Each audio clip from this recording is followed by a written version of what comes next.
Tonight, we explore the mythic tale of Irene, the forgotten son of Hesus, a demigod born not of Olympus but of fire and steel, deep in the forge of a mortal blacksmith. His task, steal the eternal flame from Mount Olympus itself to reignite the dying hearths of humanity.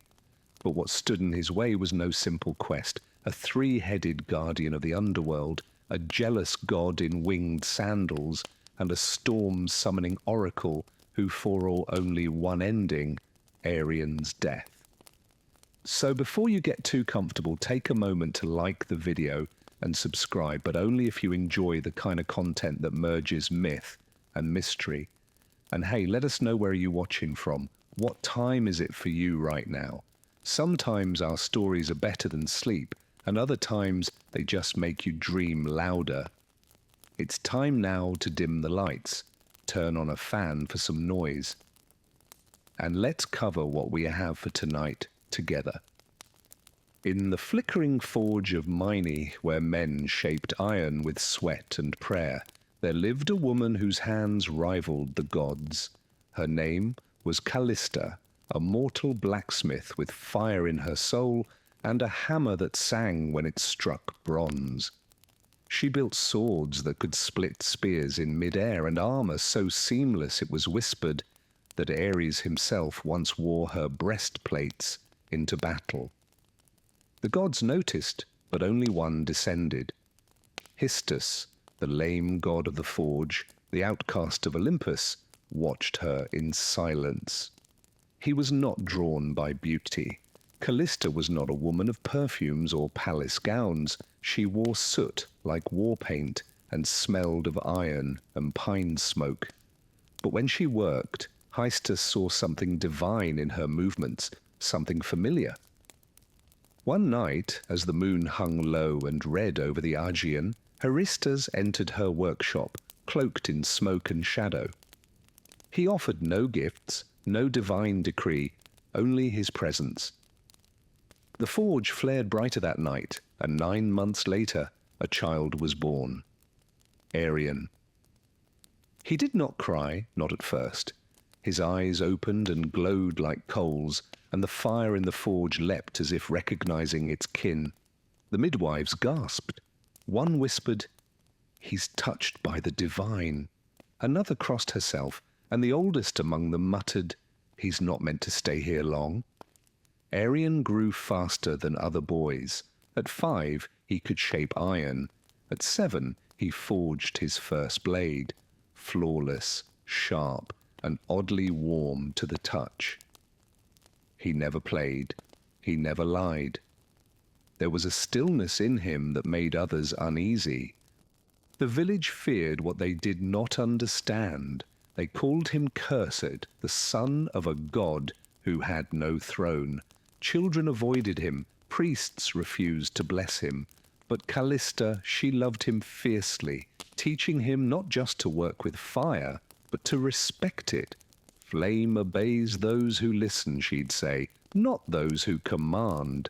By the time he turned 16, Arian's forge burned day and night, shaping weapons for cities he'd never seen and kings he'd never meet. But even as metal flowed beneath his hands, something deeper stirred within him. He wasn't made to serve. He was made to change the world. Long ago, the eternal flame had been a gift stolen from the heavens, defied into existence by Prometheus himself. It was fire not just for warmth, but for thought, art, creation. It was what set man apart from beast. But that age of defiance had dimmed. Humanity no longer remembered the debt it owed the gods, and the gods in turn had turned their backs on mankind. It began slowly. Hearths that once glowed without fail began to flicker out. Forests grew colder, storms stretched longer, crops wilted in spring, and homes were filled with the breath of frost even in high summer. Children shivered beside unlit chimneys. Old women murmured prayers into ashes that gave no heat. Priests spoke of punishment. Scholars blamed the stars. But across villages, towns, and empires, a different fear took root. Not that the world was ending, but that the gods had abandoned them. And they were right. High atop Mount Olympus, the gods had sealed away the last true flame. A spark kept alive only in the divine brazier, untouched by mortal hand for centuries. No god dared share it again. They feared man's rebellion, feared what Prometheus had begun. They told themselves, let them suffer. They must remember their place. But not all gods agreed. In hidden corners of the world, whispers stirred. Dryads spoke of a boy born of flame. Nymphs saw sparks dancing in a boy's eyes from Mycenae. The winds carried a name, Irion. In the cold chambers of Delhi, the oracle dreamed of fire, walking on two legs, lighting cities with its footsteps. And in the depths of forgotten temples, dying candles sputtered back to life at the sound of a blacksmith's hammer striking anvil. Iran had no idea. He only knew the iron was growing harder to shape, that the flames in his forge required more breath, that the warmth that once came easily was slipping away.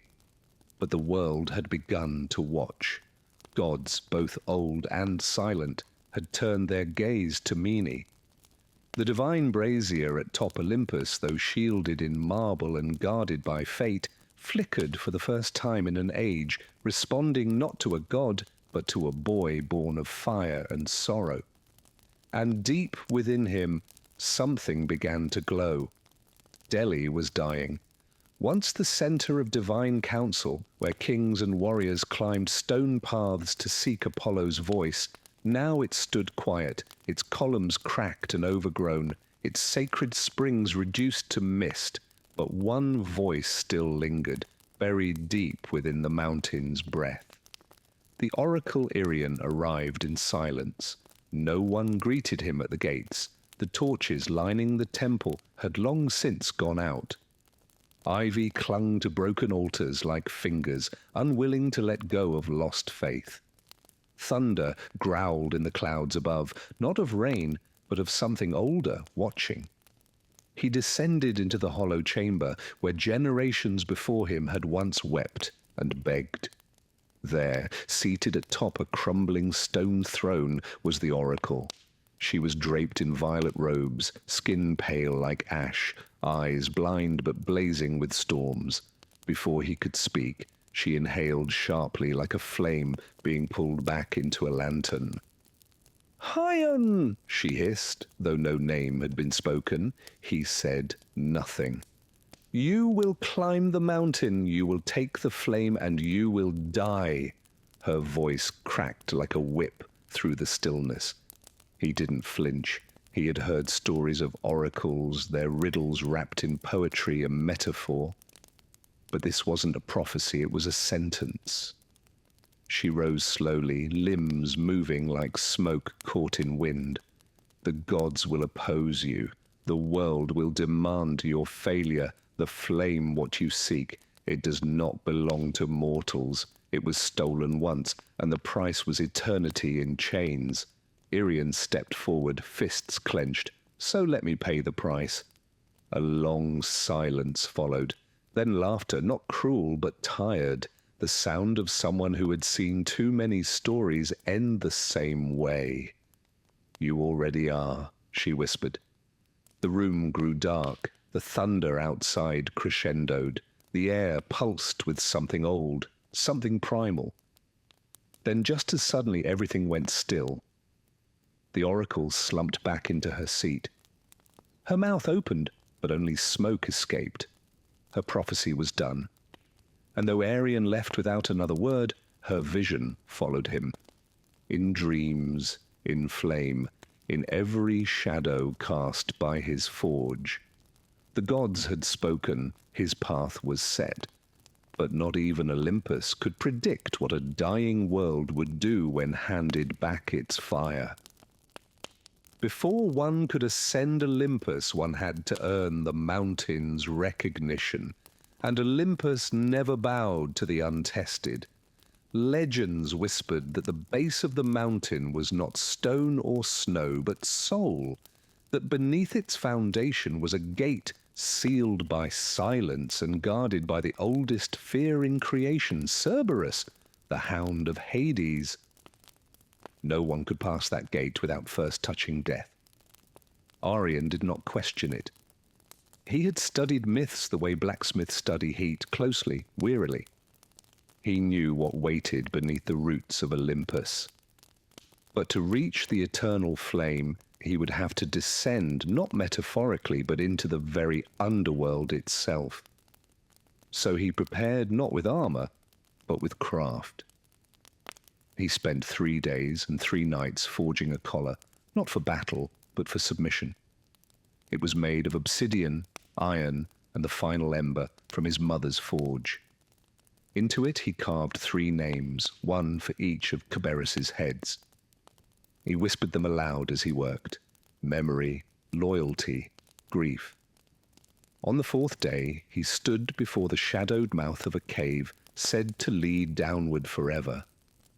The wind here was cold, but it did not sting the skin. It scraped the soul, and the air smelled not of rot, but of forgotten prayers. He entered deeper and deeper. He walked past bones that glowed faintly in the dark, past torches that lit themselves without flame, until he heard it.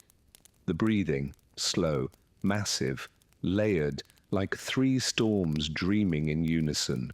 Caberis.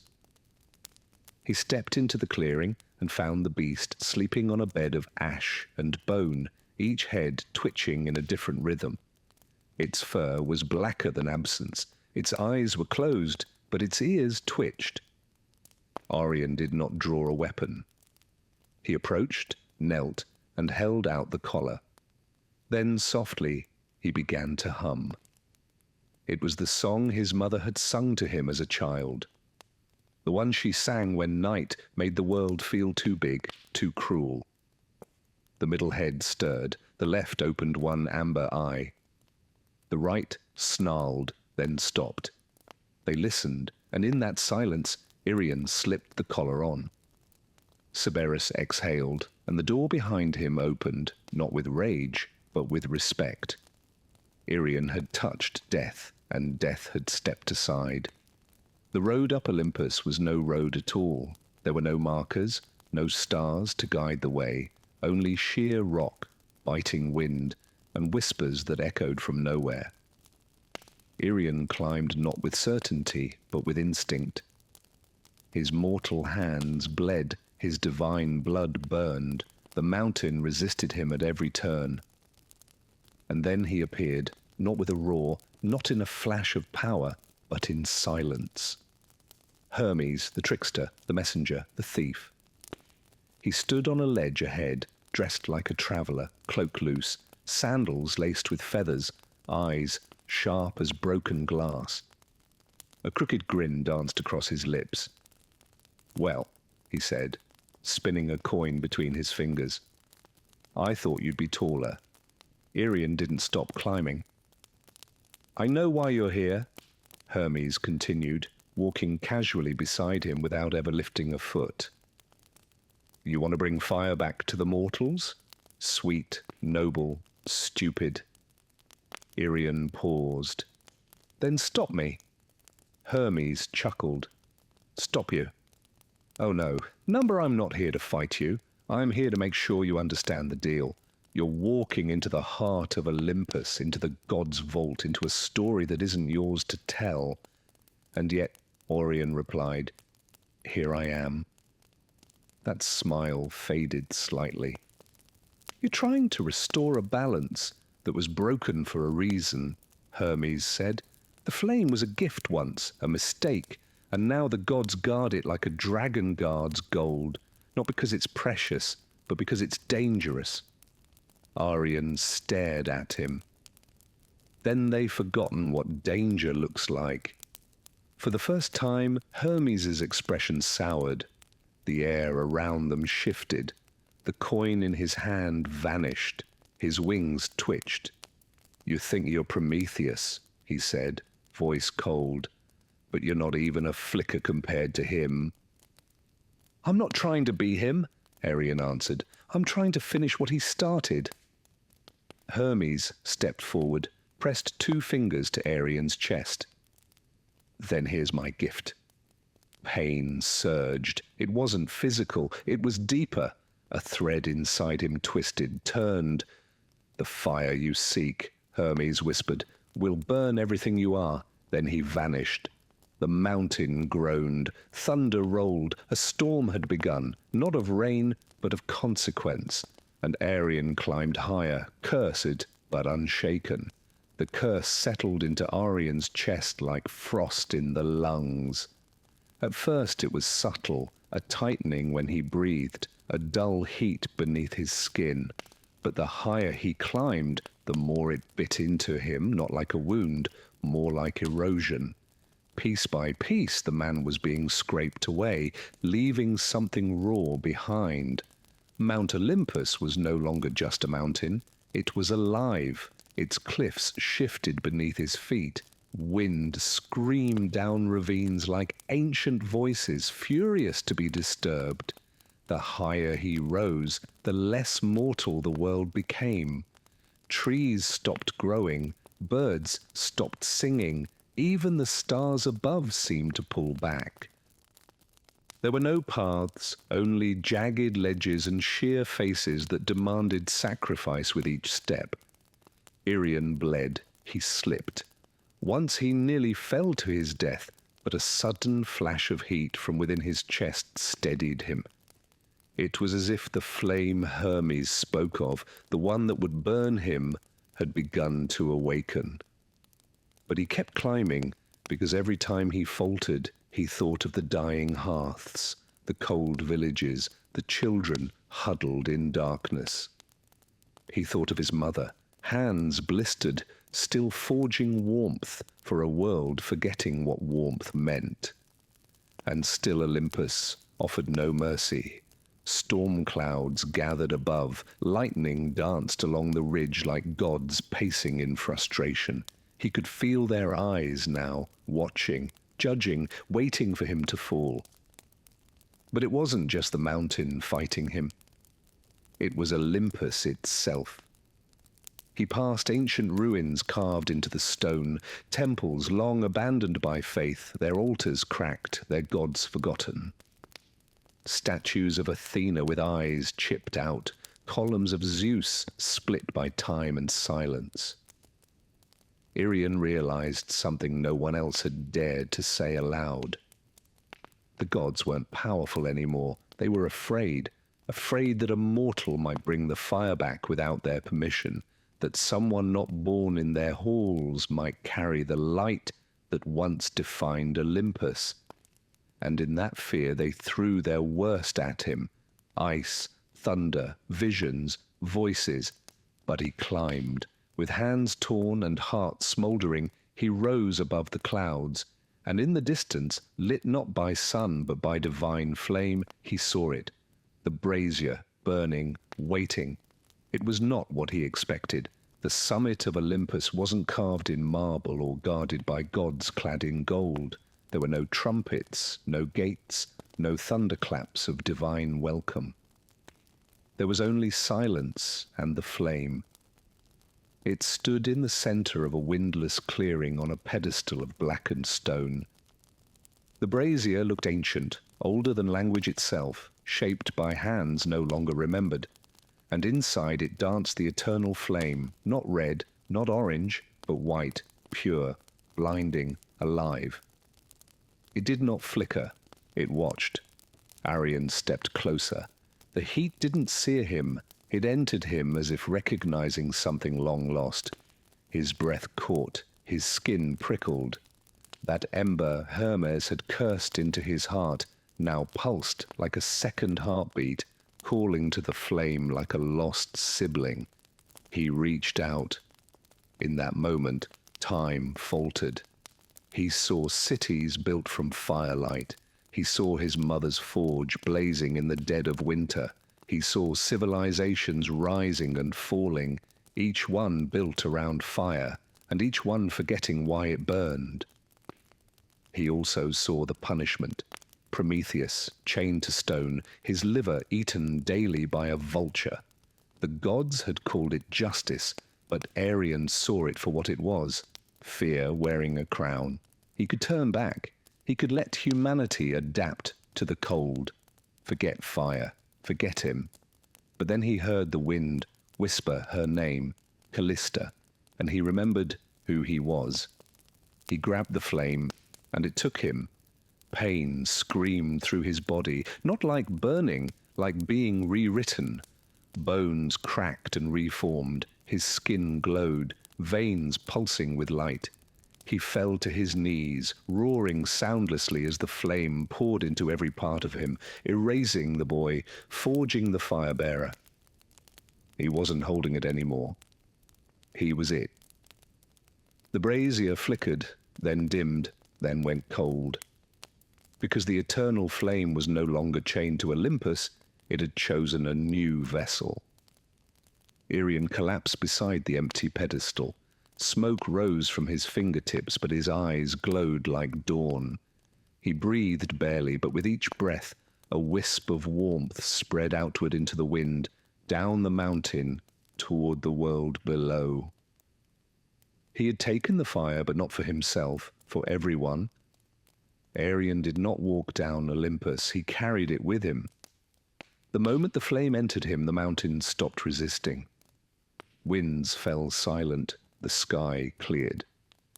Even the stone beneath his feet seemed to shift and guide him, not with reverence, but with recognition.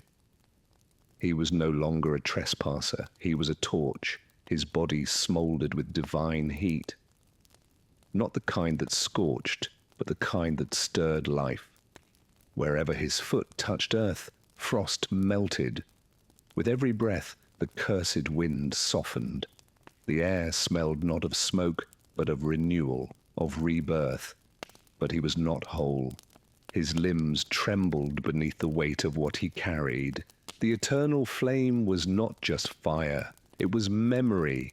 He could feel every spark it had ever ignited. The first campfire in a prehistoric cave, the torch that lit Athens, the forge that built Troy, and he felt the cost of all of it. He saw the cities burned in its name, the temples razed, the wars fought with stolen fire and ambition. The gift of the gods had never been innocent, but this time he would not give it as a weapon. He descended through cloud and silence, past broken statues of gods who had once been worshipped, now crumbling in divine decay. He passed the cave where Cerberus had once guarded the gate, but the beast was gone. As if even death had stepped aside for what Arion had become, he reached the world below. And there, in a frozen village where hearths had long turned to ash, people gathered around him, not in fear, but in awe. He did not speak. He simply held out his hand, and a flame danced from his fingertips into the nearest hearth. It roared to life, then another and another. A chorus of warmth spread from home to home, city to city, across lands that had forgotten what it felt like to gather around a fire without praying first. Arion burned. His hair shimmered like molten gold. His skin cracked like cooled obsidian. He was dying, but not fading. He was becoming something else. He had not stolen the flame. He had become it. And everywhere it burned, the world whispered his name, not in worship, but in gratitude. No tomb was ever built for Arion. No statue was carved. No songs were sung in temples. There was no procession, no mourning, no final battle to mark his passing. And yet he never disappeared. After the fires returned, strange things began to happen across the land. In distant villages where no traveller had passed, hearths lit on their own. Entire forests, once frozen solid, blossomed overnight. Blacksmiths claimed their forges heated faster.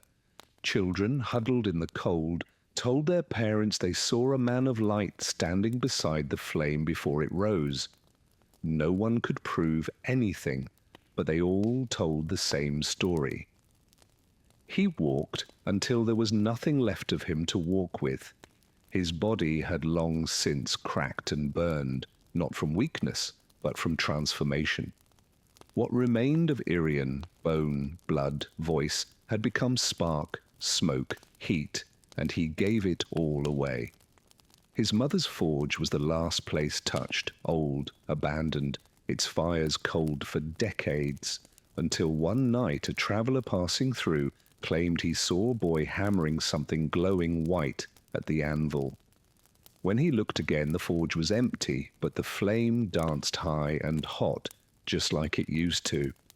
They say the gods felt it, that Olympus, sensing it had been stripped of its power, trembled in its silence.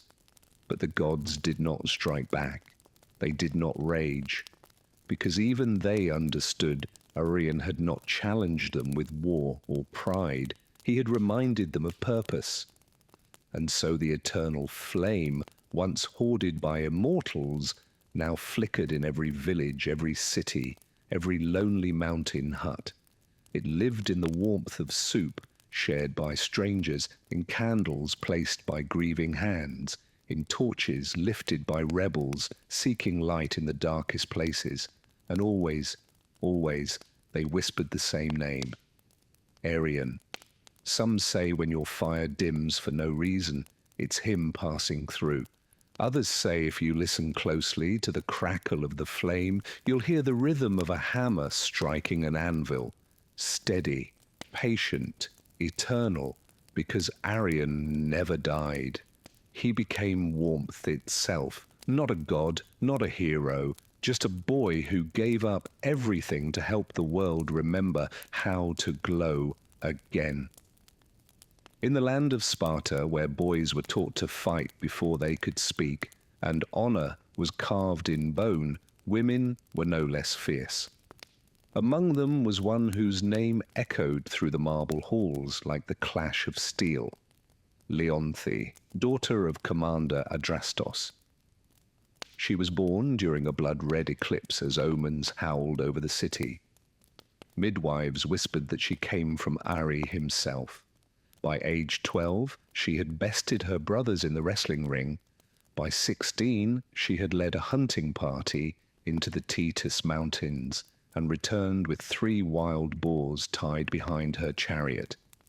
Leonthe was not just respected, she was feared. She walked through the Spartan agora with a straight spine and quiet steps. Men lowered their eyes. Women watched her with a strange mix of envy and awe. She rarely spoke unless spoken to, and her words were chosen like arrows, never wasted. But there was something in her that few noticed. When she removed her armor at night, when the torches dimmed and the world outside fell away, Leonthe would stare at the stars, not with a warrior's challenge, but with wonder. There was a softness buried in her, one that battle could not scorch.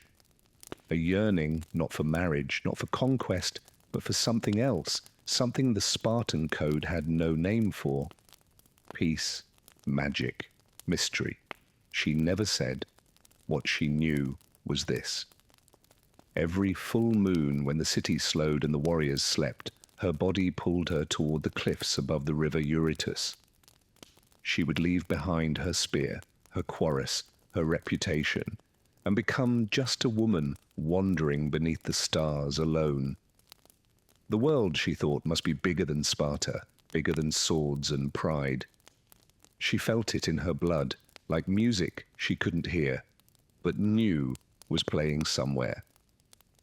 And then one night, beneath a sky so silver it looked scraped from the edge of a blade, she saw it gliding across a still pool in a hidden grove. A swan, unmoving, watching her, moonlight rippling on its back, beautiful in a way no warong had ever been. And from that moment on, Leonthe's life began to shift away from blood and battled towards something softer, stranger, and far more dangerous. The grove was hidden, untouched by the usual grit of Spartan boots. Nestled between two cliffs, it whispered of something older than Sparta, older even than Olympus. The trees curved in crescent arches, their branches low and silvered by moonlight. A shallow lake lay at the centre, still as glass, and on it the swan. Its feathers shimmered like woven starlight, neither white nor grey, but something in between. It floated with the silence of smoke, cutting across the water with no ripple, its long neck arched gracefully as if sculpted by divine hands, and its eyes, gods, its eyes, held no animal wildness, no fear, only awareness. Leonthe froze at the tree-ine. Her training screamed caution. Nothing in nature moved like this. No creature stood so boldly before a human. But the swan did not flee. It watched her calmly, expectantly. She stepped forward. It tilted its head. Another step, closer. The lake did not stir. She stood at the edge of the water, heartbeat steady but alert, hand resting lightly on the dagger strapped to her thigh. The swan moved again slowly, deliberately, toward her.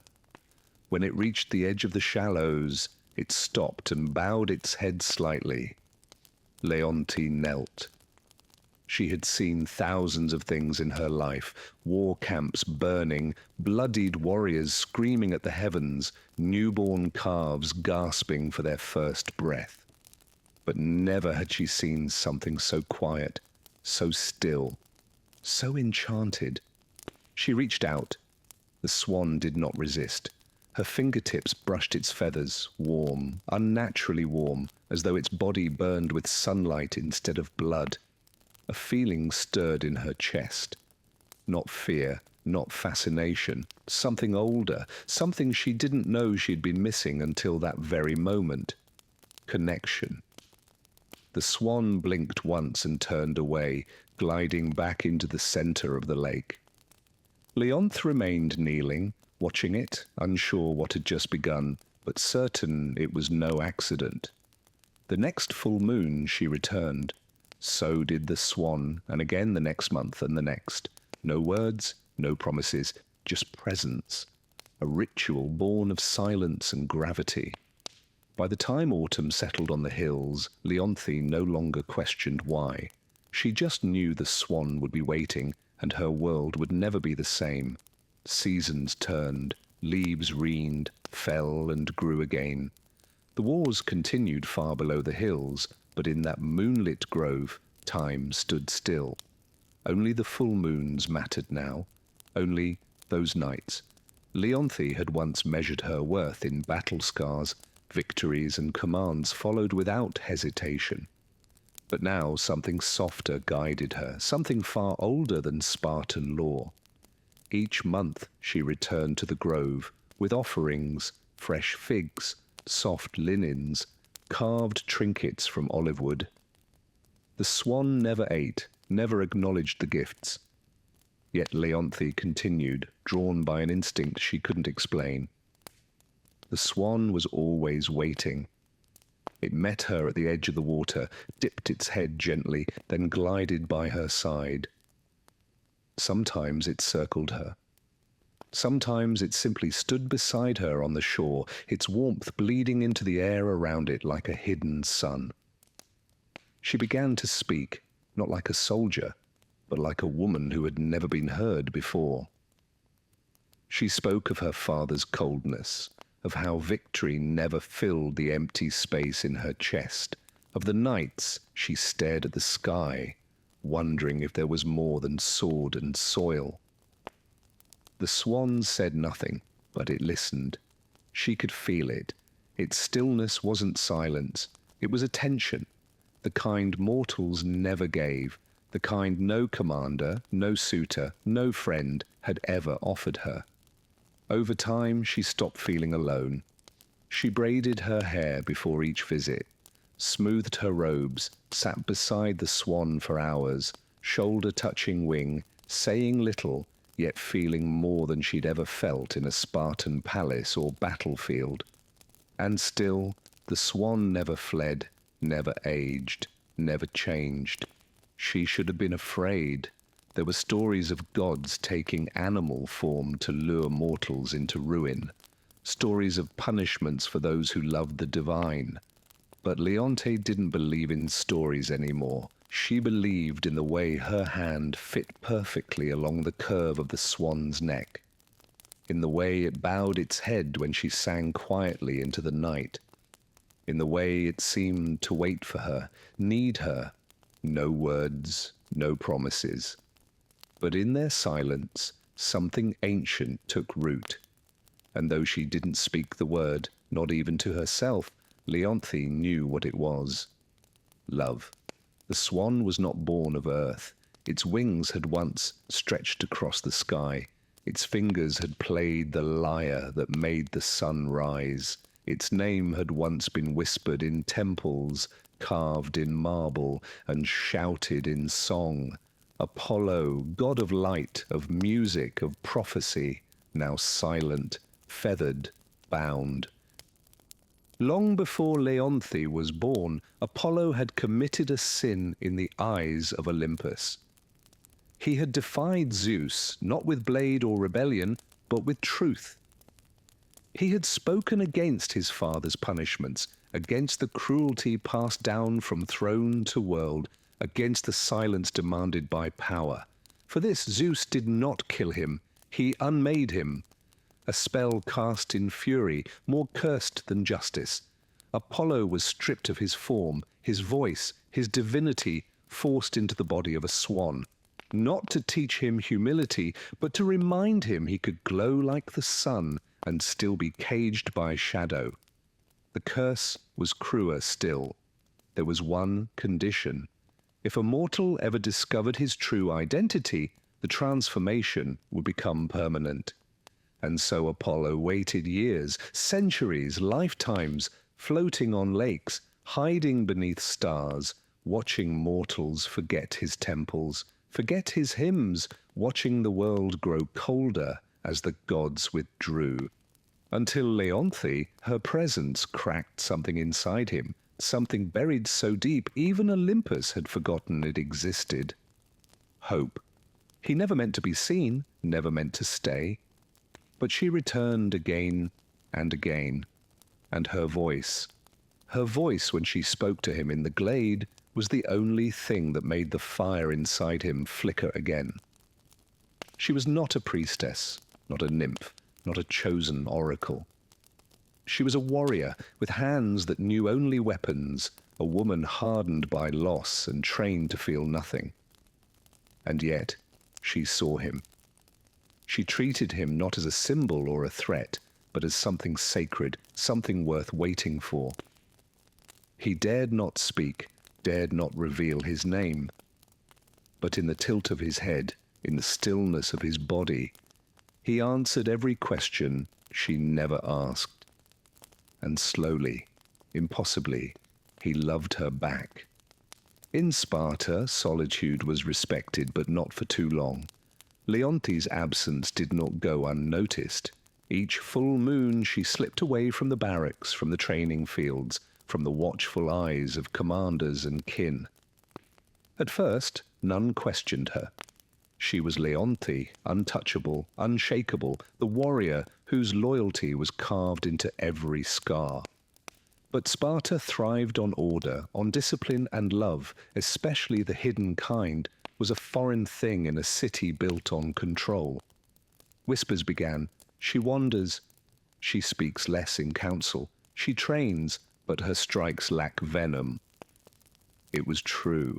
Leontia had changed. Her movements were still sharp, but no longer cruel.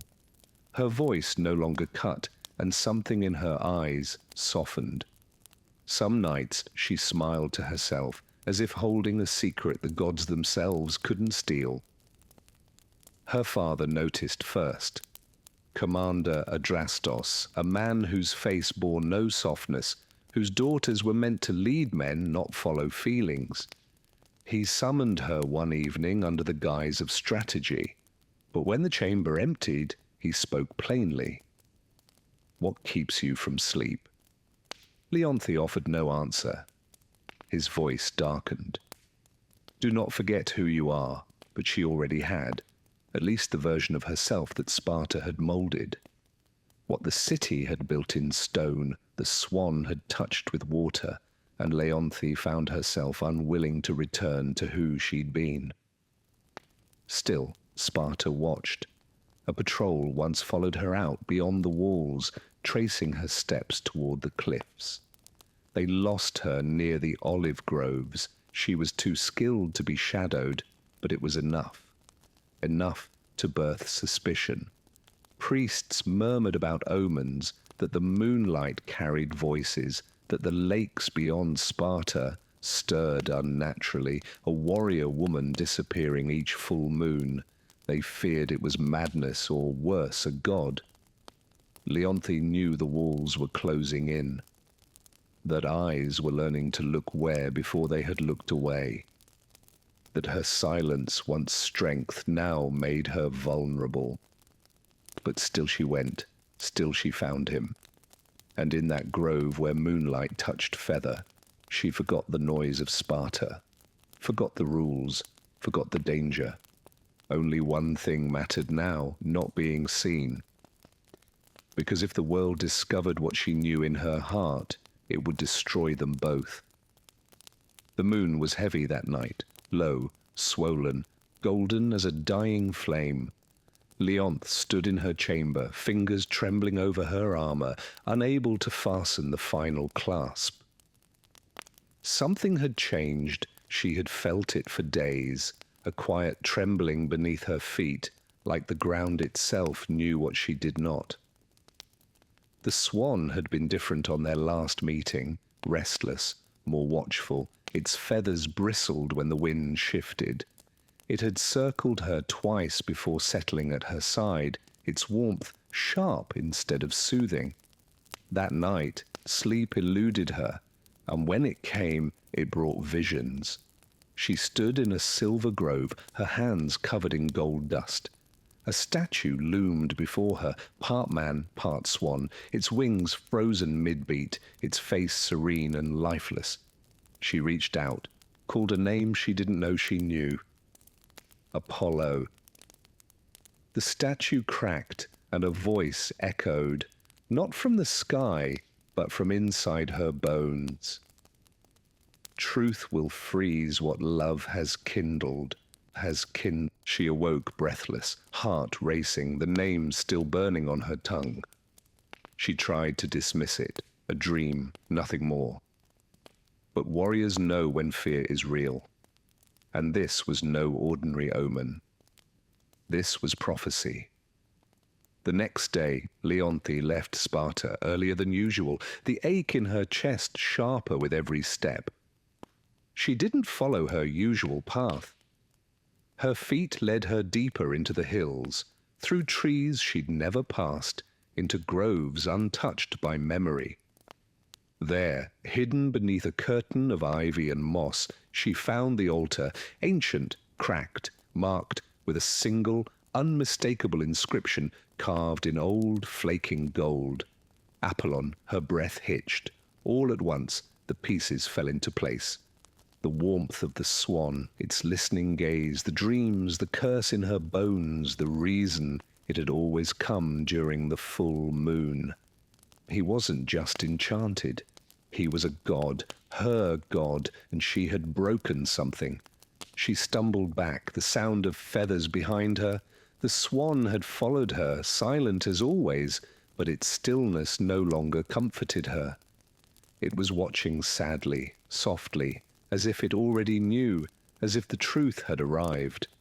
And so had the end. The grove was no longer still. The air pulsed slow and deep, like the breath of something ancient stirring in its sleep. Moonlight trembled on the surface of the lake. The trees leaned in, silent witnesses to the unraveling of a secret that had survived centuries. Leonthe stood frozen before the altar. The name Apollo still echoed in her mind like a spear striking stone. She turned slowly as if doing so would unmake the truth. But it was too late.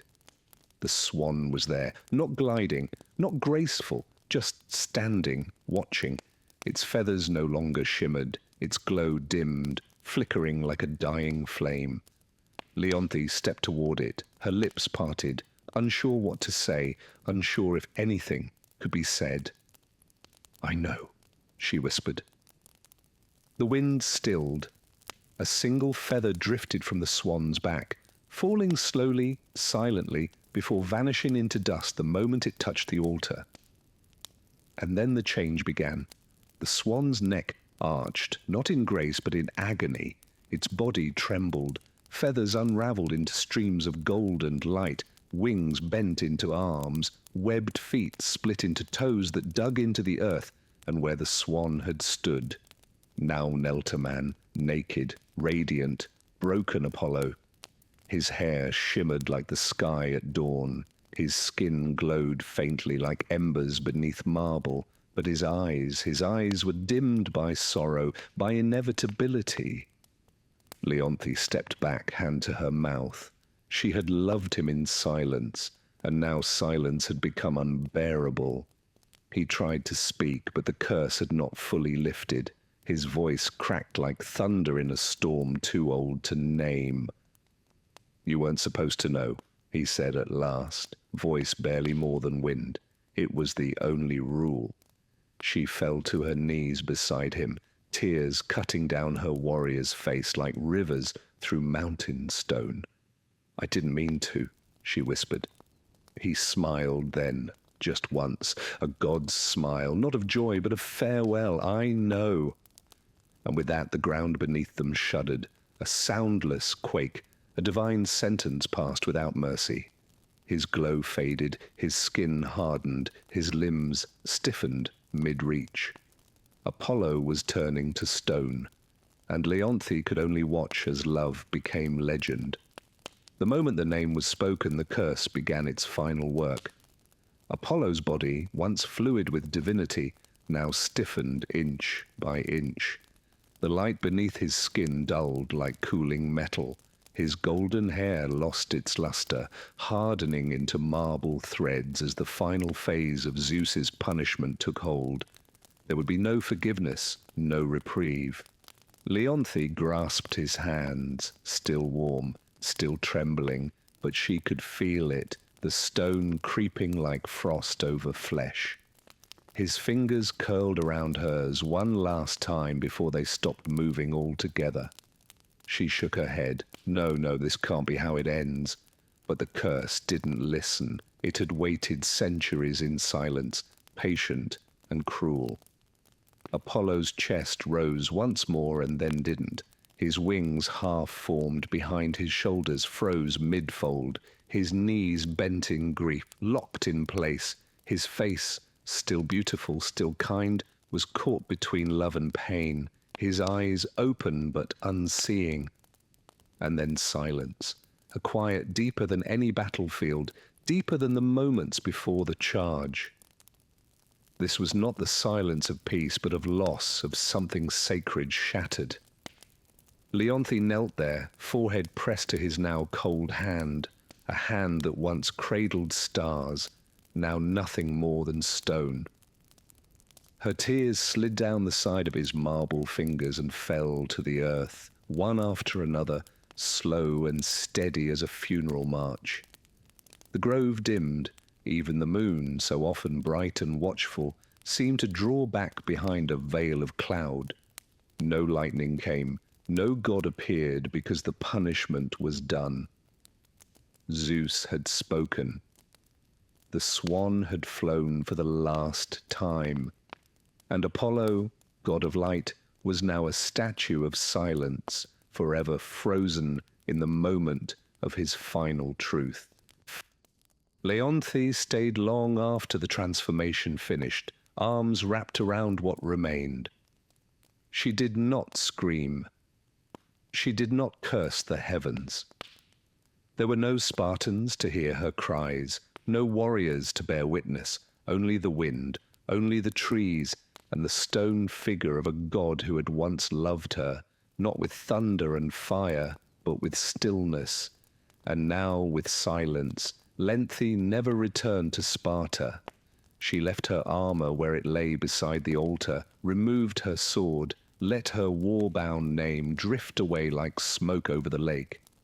The woman who had once stood tall among kings now knelt in silence beside a statue that would never move again. The grove became her world. Each full moon she returned, never missing a single one. She brought no offerings, no incense, no prayers, just herself and a memory. She would sit beside the statue of Apollo, fingers brushing the cold stone hand she once held in flesh. Sometimes she spoke. Sometimes she hummed a song he'd never heard, but somehow felt like it belonged to both of them. Other times she simply watched the water and said nothing. The villagers began to whisper. They said a woman haunted the hills, that she wandered under moonlight with eyes like distant stars. Some said she had gone mad, others said she had been chosen, but no one dared disturb her. Years passed, winters came and went, empires shifted, gods fell silent, but Leonthe remained. She grew older, but never frail. Her strength endured, less like a soldier, more like the roots of an olive tree clinging to the same patch of earth year after year, storm after storm. And still the statue stood, Apollo mid-kneel, wings half-formed behind him, gaze fixed on the space where Leonthe always sat, a moment frozen in marble, untouched by time. Some travelers claimed the stone was warm to the touch, that if you placed your hand against his chest, you could feel something faint like a heartbeat from a dream. And then, one final full moon, Leonthe came.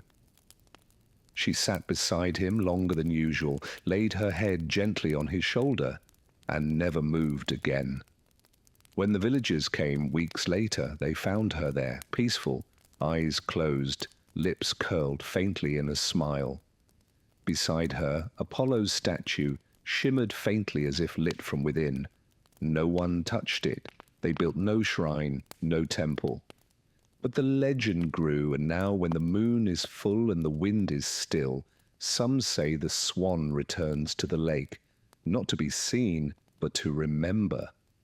Melanion was not born under a palace roof or amidst temple incense. He came into the world beneath a willow tree during a storm that split the sky in two. His mother, a midwife's daughter, swaddled him in a linen wrap as thunder rolled over the hills. Birds scattered, the rain danced, and the child did not cry. He hummed from the moment he could walk. Music followed him. Streams whispered melodies when he knelt to drink. Leaves trembled in harmony as he passed. He didn't need instruction. Sound belonged to him. By 10, he could mimic any bird call and weave it into song. By 16, he played the lyre with such grace that even hardened warriors paused to listen. He sang of rivers, of lost brothers, of fields before war, songs that filled men's eyes with tears they didn't know they had. People called him a gift, a miracle, a child of divine breath. He never claimed it. Melanion traveled from village to village, sharing his music without coin or pride. His voice calmed fevers, his chords softened hardened hearts. He once played for a dying child who, upon hearing his lullaby, smiled and drifted into death as if it were a dream. But not all ears that listened were mortal. One spring evening, as he sat beside a glimmering river and strummed a tune about starlight, the very air around him changed. The wind slowed, the water stilled, even the frogs silenced their song. And then they arrived, the Muses. 9 of them, stepping lightly from behind the veil of the world, cloaked in light and sound, each carried her own essence. History, tragedy, dance, epic poetry, and more. Their eyes were not kind, not cruel, just knowing. They listened, and then to Melanian's astonishment, they sang back. 9 voices in perfect harmony, older than language. Melanian closed his eyes and without thought joined them. His voice didn't echo theirs, it evolved them. When the last note fell into silence, even the stars seemed closer. One of the muses, Collie, eldest and most stern, touched his brow. "You are not ordinary," she said. "You are a vessel."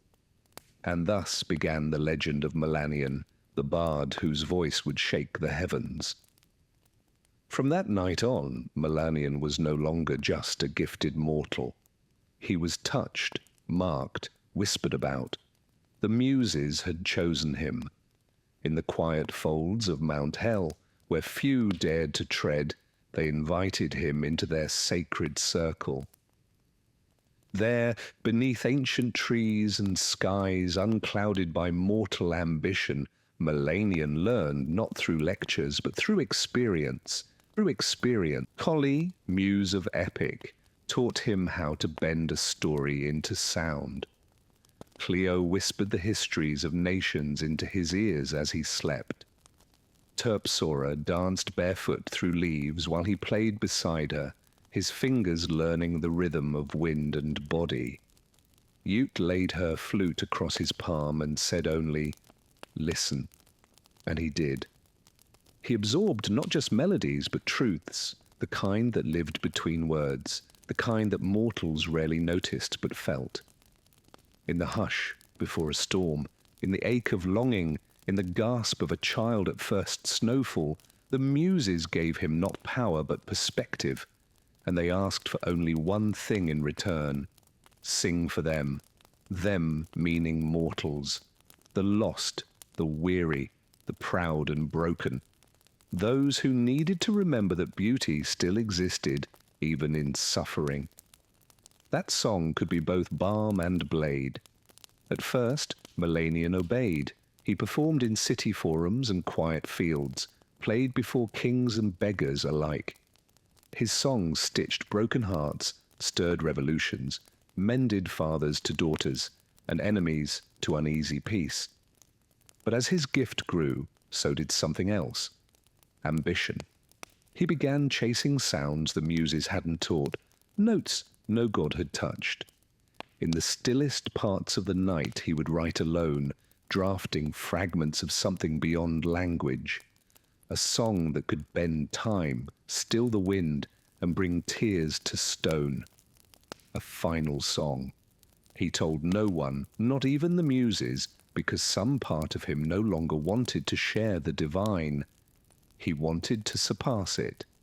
And the muses, ever watchful, saw the change, not in his fingers, but in his eyes, the way he looked beyond them, as if destiny owed him more than admiration. And in the distance, fate stirred slightly. Because no mortal walks beside the divine forever without cost, Melanian withdrew from the world. He left behind the applause, the requests, the gifts from kings, and the adoration of cities. He stopped performing in public, stopped teaching students, even stopped speaking to the muses. Some claimed he had fallen ill. Others said he had died, but, in truth, he had gone to the shadowed slopes of Mount Helicon, deeper than any mortal had ever gone, where only echoes of the old gods stirred. There, in a cave lined with crystals that sang when touched by light, he began composing the final song. It came to him in pieces, sometimes in sleep, sometimes in thunder, sometimes in silence, so deep it frightened him. He didn't write it. He found it like a secret, hidden between the folds of reality. The melody refused to stay still. It changed when he breathed, twisted with his heartbeat. It was not a song for performance. It was truth in sound. He heard the birth of stars in its opening note. He felt the deaths of empires in its fall. It was not sad. It was not joyful. It simply was. He labored for months, maybe years. Time bent strangely inside the cave. He ate little, slept only when the music allowed it. He would weep one moment, laugh the next, as though the song played through his soul instead of his hands. And when it was finished, the world changed. Birds stopped mid-flight, trees leaned toward the windless mountain, streams went quiet, the sky itself held its breath. And far above, in the marble chambers of Olympus, the gods turned their heads. Even the Fates, who never looked away from their weaving, paused. Cloth whispered, a thread trembles. Lysis frowned, and Atropos, whose shears never hesitated, set them down. They listened. The song did not demand worship. It did not beg to be loved, it simply revealed everything. When the final note faded, even the cave refused to echo it, as if the world knew to repeat it would be a crime. The gods waited, the muses waited. They expected Milanion to return to offer this wonder to the world, but he didn't. He hid it. And in doing so, he set a different music in motion, one of silence and consequences. When Milanion emerged from the cave, the world felt smaller. The skies, once so vast, seemed pale beside the echoes of the song still humming in his bones. People rushed to greet him, musicians, poets, even priests. They begged to hear what he had written, to feel whatever power had moved the heavens. But Milanion said nothing. They asked again. He smiled faintly. Not yet. Only the muses saw the shift.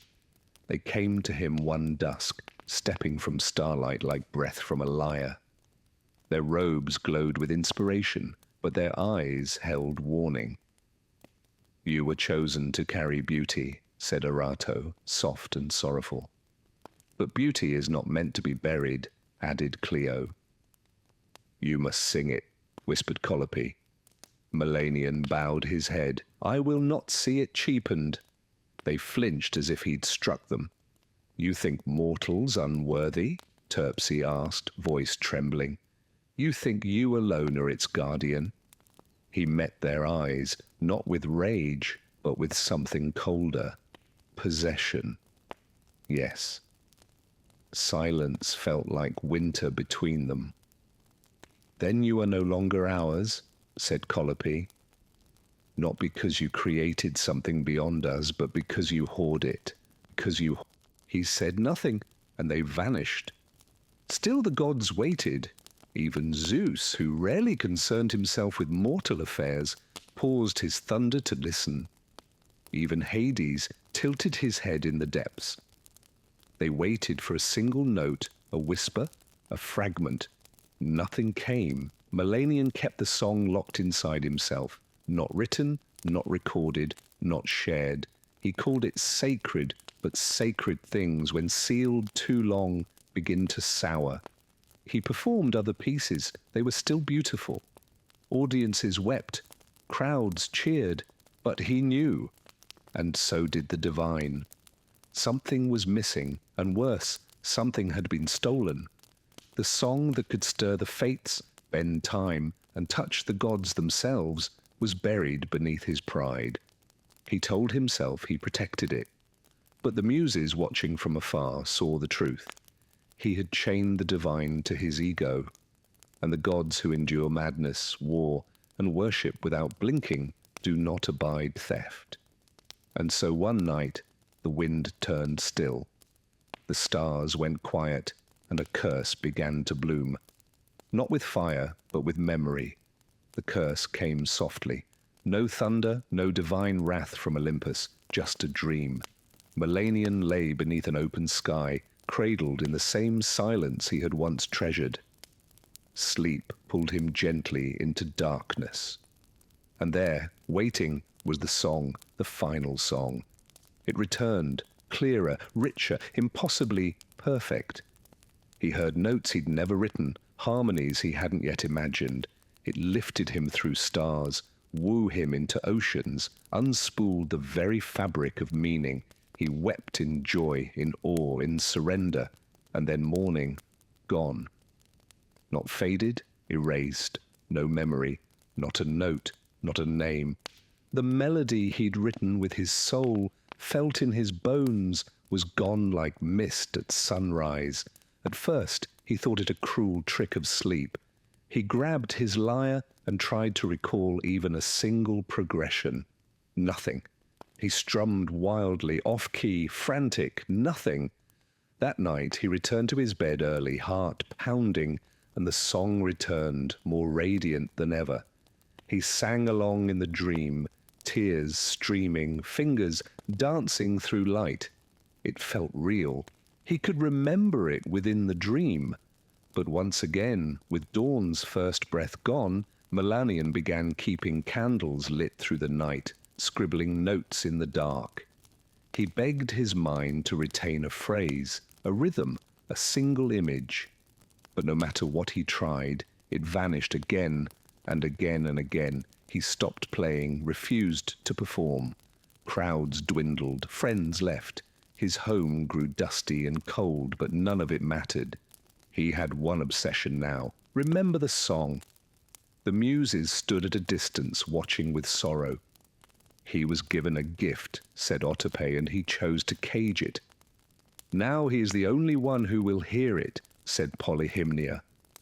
And never remember, whispered Clio.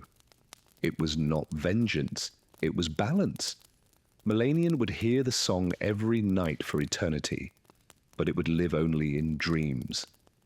Each sunrise it would slip through his grasp like water through cracked hands. He would never stop chasing it, never stop hoping. And in time, hope would rot into madness. Because what torments a bard more than forgetting the greatest song he ever knew, and knowing it still sings without him? Melanion stopped counting the nights. They bled into each other, an endless loop of ecstasy and loss. Each evening he slipped into dreams where the final song embraced him like a lover returned from war. And each dawn he woke alone, screaming, weeping blank. At first he tried to outwit the curse. He hired scribes to sleep beside him, begged seers to extract fragments from his mind. He sang to mirrors, hoping his own voice would betray some hidden memory. Nothing worked, and slowly he began to fray. He stopped eating. His robes hung from a body gone hollow. His fingers trembled when he reached for his lyre, the same instrument he once cradled like a child. Strings snapped under his shaking hands. He didn't fix them. He didn't need them anymore, because in sleep the music still came. It became his only purpose, the only place he felt whole. And waking became a punishment. He cursed the sun, smashed his windows, sealed himself in a room with no light. But still the song left with the morning. When he emerged, he no longer resembled a bard. He was wild-eyed, gaunt, his once golden voice now raw from nights of desperate humming. He wandered from village to village like a beggar, not for coin, but for memory. "Have you heard it?" he'd asked strangers. "The song with no beginning and no end. Have you heard it in your sleep?" People pied him at first, then feared him. Some threw stones, others fled. He began to sing fragments in the streets, random, frantic bursts of melody. They made no sense to others, but to him they were clues, keys, pieces of a shattered mirror. He could almost reassemble, but every time it slipped through his fingers, he laughed when he failed, then cried, then laughed again. And every night the song came back, shimmering, whole, just out of reach, out of... The muses watched, not with anger, with mourning. He had once been their finest vessel. Now he was a cracked jar, overflowing only when no one could hear. And in that descent, the song he'd hoarded became the thing that unraveled him. Not with fire, not with wrath, but with silence. Melanion no longer lived in the world. His body walked through it. Yes, but his mind was elsewhere, caught between dreams and daylight, past and present. A song only he could hear, and only when it was too late to hold. He wandered barefoot through cities that once hosted him like royalty. Children who once sat at his feet now ran from his shadow.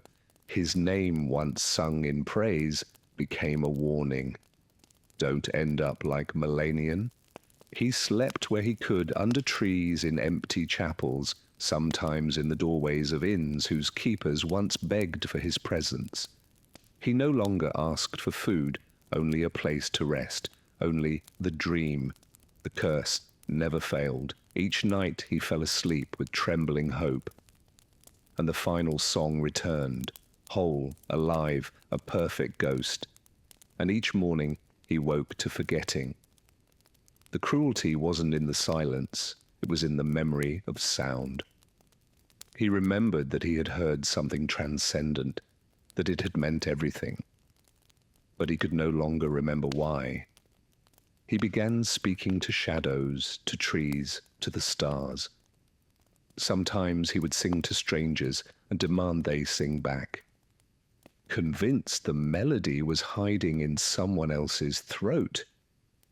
Once he believed a child had hummed it in passing. He followed the family across 2 villages before collapsing in the dust, begging the boy to sing again. But the sound had been something else, something ordinary. He wept for hours, and still each night the song returned, taunting, embracing, divine. He tried to hum it as he dreamed, tried to wake mid-melody, but the curse was clever. He could not move within the dream.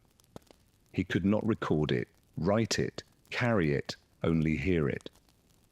And when he woke, emptiness. Some who saw him said he still hummed in his sleep. That if you placed your ear near his mouth at midnight, you could hear a music unlike any other. But only then, only in darkness. The muses no longer came. The gods stopped watching, and Millennium, once the voice of the world, now wandered like an echo of a song the world could no longer remember, and he could no longer forget. Millennium had grown thin as twilight. His skin, once kissed by golden light, was now pale and paper-thin. His voice, what remained of it, was hoarse from years of whispers and wandering. He no longer searched for food, shelter, or even the song. He simply walked. One evening he reached a cliff overlooking the sea. It was quiet there. No towns, no roads, no curious eyes. Just the wind, the waves, and the stars, slowly rising in the deepening blue. He sat curled against a stone, the sea breeze tangling what remained of his hair. He didn't weep, he didn't sing, he simply closed his eyes. And the dream came again. But this time, something was different. There was no delay, no mist to wade through, no struggle to hear. The final song was there from the beginning, full and clear. But it was not just sound, it was a place, a presence, a world built from music. Millennium stood within it, barefoot on chords that bent like grass, stars pulsing above in rhythm. The sky was a symphony, the wind sang in harmony, and he was not just hearing it, he was part of it. His own voice joined the song, and it did not tremble, it did not forget, it soared. He saw every note he had lost, every phrase he'd mourned, but now he understood. The song had never left him, it had grown without him, it had become more than his hands could hold. He was not its owner, he was its witness. And in that final dream there was no sorrow, no shame, no punishment, only release. When the sun rose, Millennium did not stir. The wind lifted softly around his body as if carrying away a final breath. A shepherd passing the cliffs found him later, peaceful, hands resting on his chest, as if cradling an invisible lyre. There was no scroll, no recording, But above him, high in the coastal sky, seabirds flew in strange formations, almost like they danced to something only they could hear. And the sea for a moment sang, not in words, not in melody, but in something older than either, something he had finally become. Melanion was buried beneath a lone olive tree near the cliff where he last slept. No priest performed the rites, no crowds gathered, just the shepherd who found him and a few villagers who remembered the stories. Faint echoes of the bard who once made the gods pause mid-breath. There was no monument, only silence. But silence has a way of amplifying truth. In the years that followed, strange things were whispered across the land. Travelers claimed that if you passed that cliff under a new moon, you might hear a melody in the wind. Brief, fleeting, heartbreakingly beautiful. Not a full song, just a note, just enough to make you stop. Children began dreaming of music they'd never heard. Musicians would wake in the night with tears on their cheeks and no memory of why. And sometimes when a bard sat alone at dusk with no audience, a sudden chord would form beneath their fingers. Something not theirs, something perfect. They never remembered it by morning. The muses said nothing. They did not curse another bard. They did not reclaim the song because they understood what Melanion had become. Not a warning, not a hero, but a vessel turned legend. A soul whose punishment was born not of cruelty, but of refusal, and whose redemption came not through sharing, but surrender.